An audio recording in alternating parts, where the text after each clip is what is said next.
In the continuation of numericals based on graphs of diffusion, it is the third question which was asked in IIT JEE. Actually, there was a big confusion in this case. जिस साल बच्चों को आया था जो 1 ATM HCl देख रहा है राइट हैंड साइड से आ रहा है, तो एक्चुअली बच्चों को लगता था कि सर ये 60 सेंटीमीटर HCl कैसे जाएगा, 40 कैसे जाएगा. देखो अगर दोनों सेम प्रेशर से आते in that situation HCl actually has to travel up to a larger distance and ammonia को कम डिस्टेंस ट्रेवल करना था चूँकि लाइटर गैस है. लेकिन अगर ये HCl 60 सेंटीमीटर डिस्टेंस ट्रेवल कर रहा है, it is coming from higher pressure then 1 atmosphere.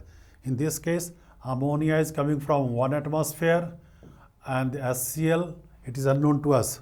It means to say this pressure of HCl must be more than 1 atmosphere undoubtedly, and it is a case of effusion. So in this case, we have to consider pressure of ammonia as well as pressure of HCl. Come to this point, from law of diffusion, I've already told you that actual rate of diffusion of ammonia should be directly equal to distance traveled by the ammonia, and rate of diffusion of HCl is directly equal to distance traveled by HCl. Now come to this point, the rate of ammonia by rate of diffusion for HCl is equal to time is constant in both cases. ये क्या होगा देखो यहाँ पे 40 by 60 equal to होगा देखो P ammonia by root under 17 into root under क्या 36.5 by pressure of HCl. Both will cancel out. 4 by 6 is equal to 1 by root under 17 into root under 36.5 by pressure of HCl.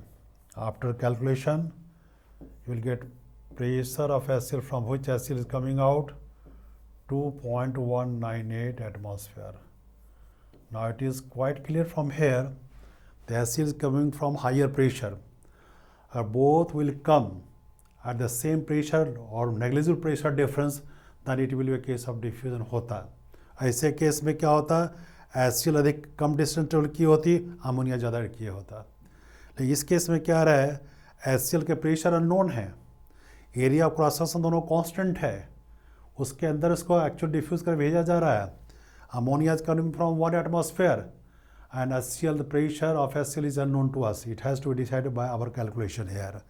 तो actually जो है difference है 60 centimetre का HCl ये travel कर रहा है, इसका मतलब है this gas is coming from higher pressure.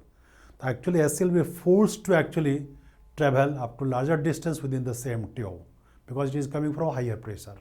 This is the sense.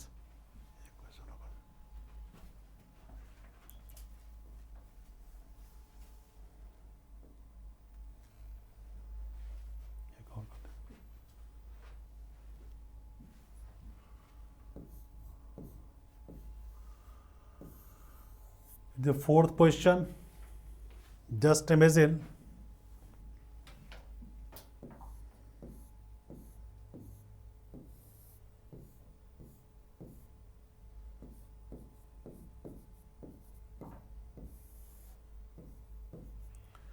there is a hall and there are 201 equidistant rows spectators sitting in the hall. मतलब क्या है, कोई हॉल है जिसमें 201 एक रोज ऑफ बेंचेज है, दो बेंचेज बीच का गैप कांस्टेंट है, और एक जो एक्चुअली क्या है, एक मैजिशियन फ्रंट साइड से N2O गैस को रिलीज करता है और पीछे रियर साइड से कोई स्पेक्टेटर भी क्या करता है, एक टीयर गैस को ये सेम टाइम रिलीज करता है. इनका मोलर मास जो होता है 176 है. अब एक्चुअली पूछा जा रहा है यहाँ पे कि जब दोनों गैस इसका मोलर मास कितना है, देखो 44 है, 44 टीयर गैस का 176 है. दोनों गैस क्या है एक ही साथ एक एक्चुअली हॉल के अंदर छोड़े जा रहे हैं, सामने से magician N2 gas laughing gas छोड़ रहा है, पीछे से टीयर गैस को स्पेक्टेटर विजिटर उससे छोड़ा है। तो अब दोनों गैस में क्या होगा, बीइंग लाइटर जो है rate of diffusion of N2O is more than that of rate of diffusion for tear gas. इसलिए क्या होगा, अधिक डिस्टेंस कौन ट्रेवल करेगा, लाफिंग गैस, और कम डिस्टेंस कौन ट्रेवल करेगा, टीयर गैस। उसमें जो बैठे हुए हैं स्पेक्टेटर्स, उसमें हंसने वाले लोगों की संख्या ज़्यादा होगी, रोने वाले लोगों की संख्या कम होगी। क्वेश्चन ये है यह कौन सा बेंच होगा उस हॉल का, रो का बेंच, जिस पे एक्चुअली नहीं चाहते हुए भी स्पेक्टेटर हंसेंगे भी रोएंगे भी। तो जहाँ दोनों गैस एक साथ पहुँचेगी, इतनी बात तो है कि N2 ज़्यादा डिस्टेंस ट्रेवल कर रही होगी, और उस साइड से फ्रंट साइड से हम पूछना चाह रहे हैं तो वो कहाँ आ रही है। हम जस्ट इमेजिन कि हम सपोज करते हैं कि ये क्या होता है, एक्स रो तक ये जा रहा है, तो एक्चुअली ये टीयर गैस क्या है 201 माइनस एक्स डिस्टेंस ट्रेवल कर रही होगी within the same hall. तो रेट ऑफ N2O बाय क्या होगा, rate of diffusion of tear gas is equal to x by 201 minus x is equal to 176 by 44। ये करीब 4 हो जाएगा, ये होगा 2।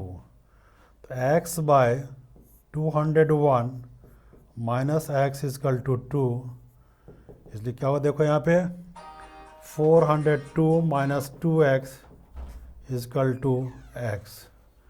तो 3x is equal to 402, x is equal to 402 by 3, 134।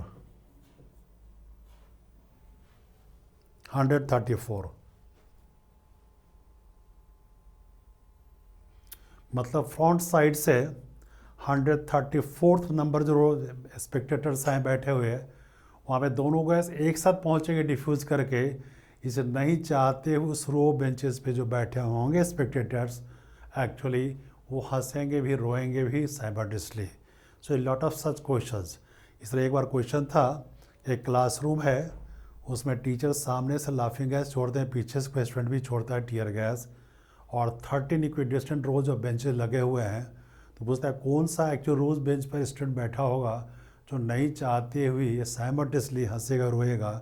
आप जोड़ के देखोगे, you will get the 9th row of benches पे ये दोनों गैस डिफ्यूज़ करके पहुंच रही होंगी। मतलब उस क्लासरूम के अंदर में हंसने वालों की संख्या ज़्यादा होगी, रोने वालों की संख्या कम होगी, और ऐसे बच्चे जो दोनों हंसेंगे रोएंगे सबसे कम होगी।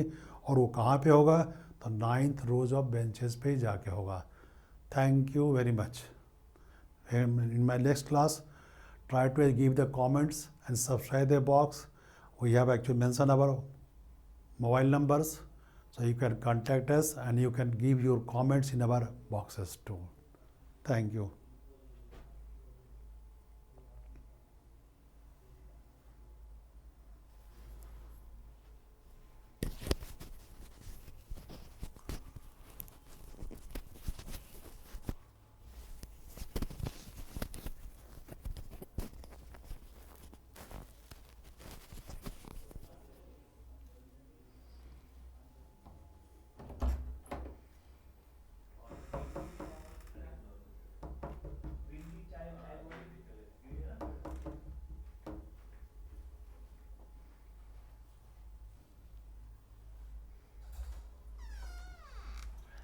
Hey.